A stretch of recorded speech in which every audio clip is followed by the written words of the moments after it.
Well, Bruce, we find ourselves once again after many decades of interacting. Indeed, indeed. And so today I just want to go through your personal history. I want you to go through your personal history and lead up to where all things started with the computers, which is decades after your own history sort of established you and prepared you for that transition. Yeah, So I know that you started in Southern California. yeah. Well, born and raised in LA, and very much grew up in the car culture. Actually, when I was growing up in public school, in junior high school, the girls all had to take cooking and home ec, and the boys took wood shop and metal shop. And everyone hated metal shop except I just thought it was great.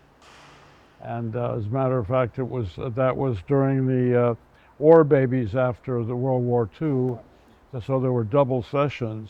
So I could take 2 sessions of metal shop, uh, and I learned to use a lathe and to weld. I just thought that was great. My friends just thought it was stupid, but I loved it. And then that's kind of led into the hot rodding.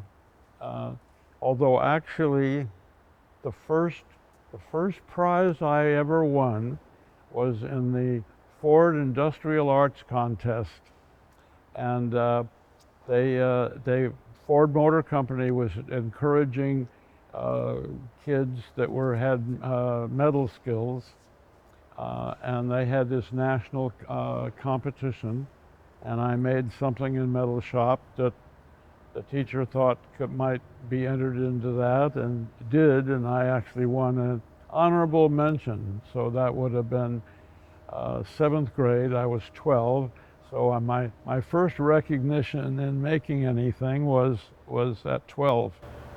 And Uh, of course, nobody had any idea that this would lead to a career in sculpture. no, and I certainly didn't either. So the discovering sculpture was really something, because I grew up in a time when if you were smart, you went to school and you got educated, and then you told other people what to do. And so the people that were smart didn't get their hands dirty and they didn't make stuff. They directed other people, and the people that were not educated were they made stuff, but they had to have other people tell them what to make. And I thought that was a crappy view of the world. And But there wasn't really a lot of places for someone who wanted to use their hands and their head and their heart. I call those the 3 H's: head, heart, and hand.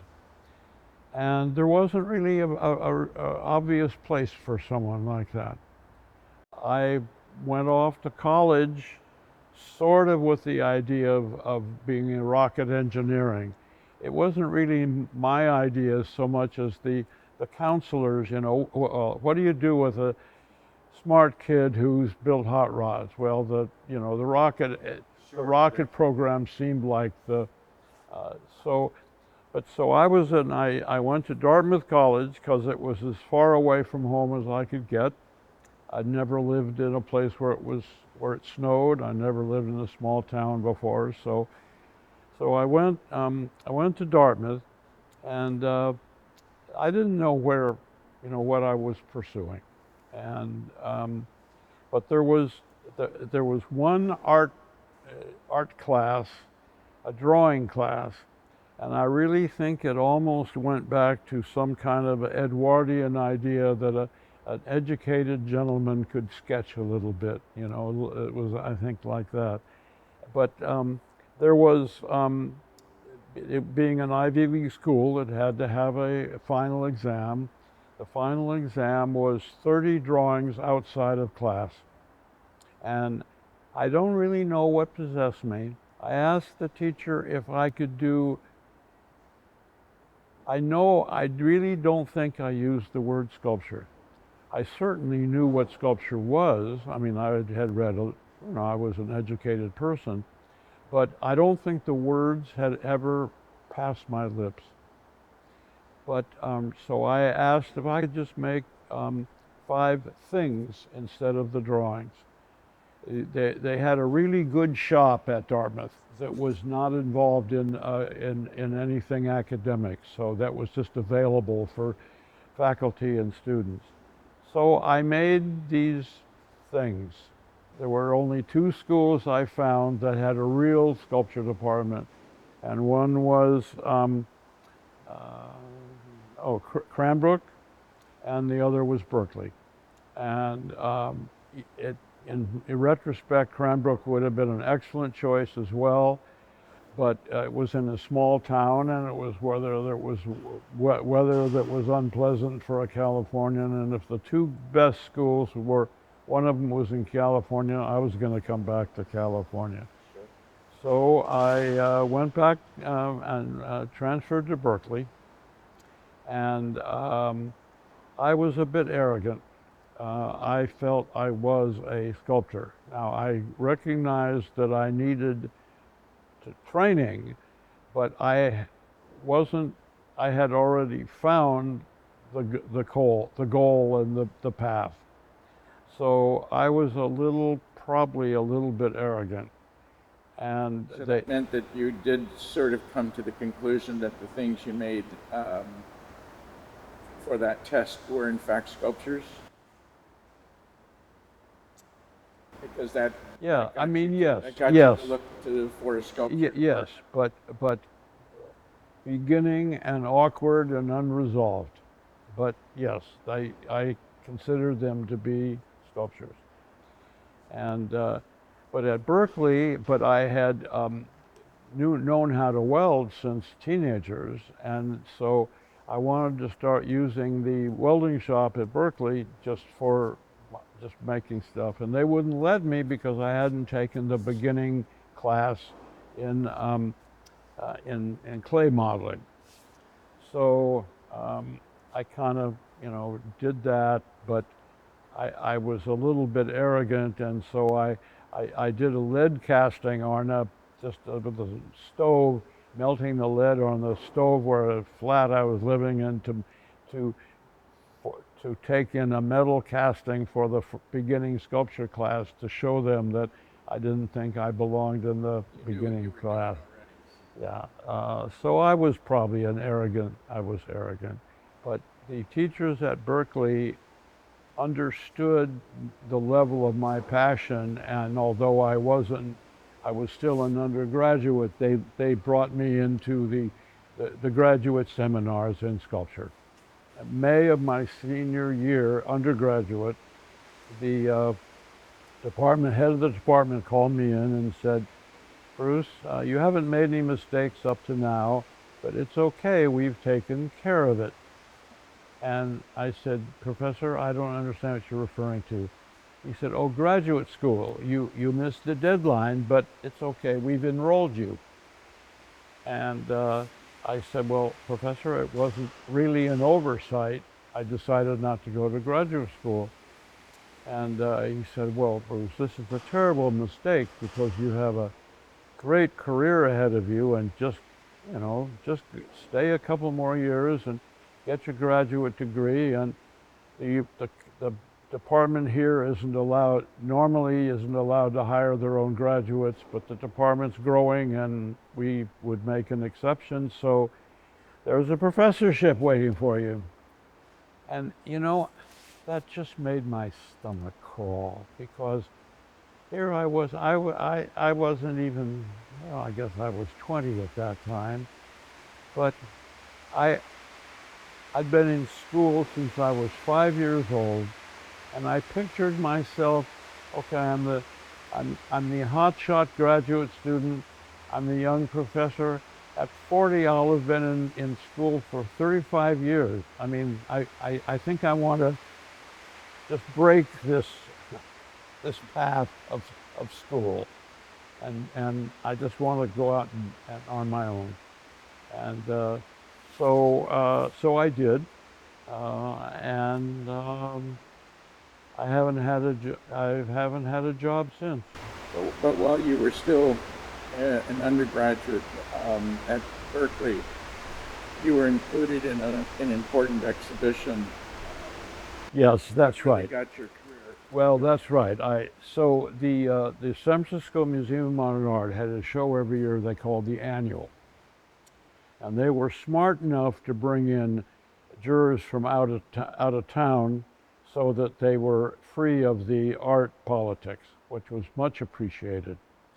And that year was Dorothy Miller, who was the chief curator of painting and sculpture at the Museum of Modern Art in New York. So she was the number one person, at least in the United States, for modern art. And she gave me a prize in the show, and two of my professors didn't get in, and that was a problem. One of them was fine with it, the other one was not.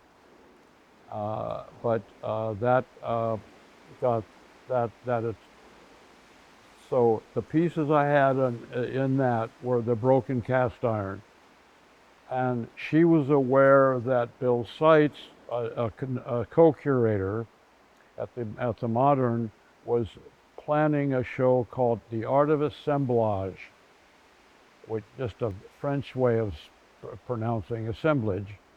But of course, art painters and sculptors have been using found objects for a long time.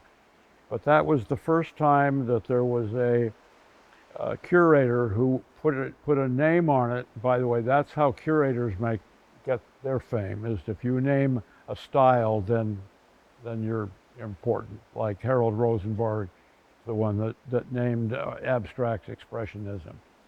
But anyway, so she knew that that Bill Seitz was planning this show, so I got included in that. So here I was, an undergraduate, and been picked for that show, and then she decided to take another one for the collection. So here I am. I'm an undergraduate, and I've just been included in an important international show, and the Museum of Modern Art bought a piece. So that was a pretty nice beginning, and I've been out on my own since. I haven't had an honest job since the summer I worked in a grocery store. Well, that certainly would be a big impetus to say academia is Yeah. not necessary for you. But it was, everyone expected that I would move to New York. And I went and visited Mark de Suvro. He had moved to New York. And he was carrying sacks of plaster upstairs on his own. Getting a sheet of metal delivered in New York was permits and a big deal. And I just said, you know, I can make better sculpture if I stay in California. And the artists at that time, mostly painters, were focused on in San Francisco in North Beach, but so sculptors were looking for buildings, and that was at the very beginning of the derelict buildings. And the derelict buildings were derelict because they had been where the freight was accumulated and then taken to the ships before there were the containers. But the containerization created some derelict buildings that really didn't have any other use. And so I had rented a little crummy shop 4 blocks from here, and the working out of that, and I was fixing some of the kids' bikes, and I became more aware of this neighborhood we're in now is the sort of residential neighborhood on the edge of where my first studio was. It was just 4 blocks away. That made me aware of this neighborhood, and I saw this brick building, 2-story building that had no doors and no windows, no wiring, no plumbing. It was a shell, and there were railroad bums living in it. This is not the same as the homeless situation now. These were hobos, a different phenomenon. But And we didn't even have the term homeless. no, that's right. They were hobos. Yeah, They were hobos. and which was not the same as homeless. But I saw this building, and I inquired about it. Had a for sale sign on it, and I inquired about it, and they were asking $33,000 for it, which was, and it had a 12,000 square feet of land, and that 12,000 square feet was a concrete slab along with the 2-story building. And I went to the bank and said I had a building I wanted to buy, and they said fine, and they bring out this map of Oakland, and there's a big red line around West Oakland. I mean, I hadn't even heard of redlining, but it was a physical red line on a map. And they said, "Where's the building?" And I said, "Well, it's there." And they said, "Oh, we don't loan on anything down there." Well, what if I can pay for the loan? Young man, we don't loan on anything down there. Oh, okay. Well, I found someone who would loan me the money at only 1% more than the bank. And I made a offer of $10,000 for the building, all cash. Arrogant as hell. I figured they're just going to say, "Fuck off, kid." I gave them and I put down $2,000 on the offer and gave them a week. And I thought they were on the last day. They countered with 12.5. I said to myself, that's really interesting. They were asking 33, I offer 10, and they come back at 12.5. That's not the normal way that bargaining goes. Someone's motivated this. Yes, but also I said something's meaningful about 12.5, because that's not what you'd do. You'd round it off to something. So I said, what can that be? Then I realized there was exactly 12,500 square feet of land, and they were putting the value at $1 a square foot for the land, and that meant the building was free. So I didn't counter. I just said, great. And the next thing I knew, I owned a building, but it didn't have any doors or windows. It didn't have any plumbing. It didn't have any plumbing or wiring. But hell, I mean, I had a 2-story brick building, and I fixed it up and put in living quarters, and that's the building across the street. But I was in seventh heaven, and had my own building and 12,000 square foot lot of open space to work outdoors. And that became the center of your compound for yeah, the rest of your life. yeah. And so then eventually that turned into another building, and then eventually this one here and all. But I kept, I had a policy that I would try to buy what was ever on the perimeter. Well, the perimeters grow. So anyway, but that eventually, and then eventually this where we are now was a really big scrapyard.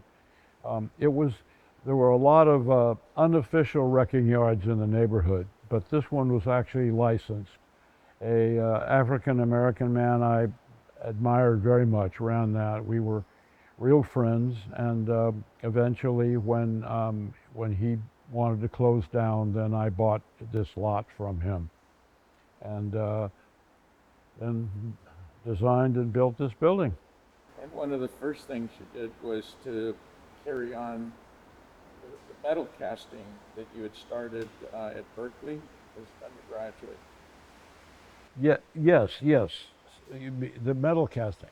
Yes. So Stephen De Staebler was 1 year ahead of me at Berkeley, but both of us wanted to do casting, and we. I remember I went to the head of the sculpture department and said, "Let's build a foundry." And he said, "You can't build a foundry." And no, they said, no, I said, "Well, let's get a foundry." And they said foundries that's too expensive. So I said, "Let's build it." And they said, "You can't build a foundry." And I said, "Why not?" And they said, you could see them reaching for the thing that would be the most impossible. And this was a guy from New York, by the way, who was not, he hadn't grown up with a father that built stuff the way I had. So he said, "Well, you can't build it because it takes a crane to lift the pot of molten metal out of the furnace." And I said, "Is that the hard part?" He said, "Yeah." I said, "Well, this isn't going to be very hard, because we built small cranes to lift motor blocks out of cars and to put other ones back in, and we made those little cranes out of starter motors. A starter motor is a very high torque motor, so but they still just said you couldn't do it, and then the kilns were a problem. But right at that time, Pete Voulkos was hired by the decorative art department. The decorative art department at Berkeley, believe it or not, they had a department that taught wallpaper design. I mean, And how does Pete Voulkos fit in that? that department knew that the university was going to get rid of them. So they hired the bad boy of ceramics, Peter Voulkos, to bring some new energy into the decorative art department. And there was this older building across the street from the regular art department, where it was eventually going to be the Berkeley Art Museum, but the university didn't care about this small building, so Pete took it over and put in some big kilns, and that became called the pot shop. But because that was officially a different department, then those of us in the sculptures department could go and study under Pete, and it didn't count on the maximum you were allowed to have in one department. So the sculptures all were, and Pete was just great. With his kilns, we actually built a foundry. The first one we built fell apart, but Stephen De Staebler his job was to research the liner, and I was to work on blowers, and figured out that if you just run the vacuum cleaner the other way, it's a blower rather than sucking vacuum. So, there were some failures, but before you knew it, we were pouring bronze, and we were the first university that had a foundry. And then Elden Tefft at Kansas heard about that, and then there was the first casting conference. We came and showed all how we'd done it, and drawings of how you build a furnace and all. And that was really the genesis of the casting renaissance in art schools in the United States. And the year, I forget which one it was, 61, we got it's a funny story, but somehow a group of us at Berkeley got chosen to represent the United States at the Paris Biennale, which was the biggest international art show.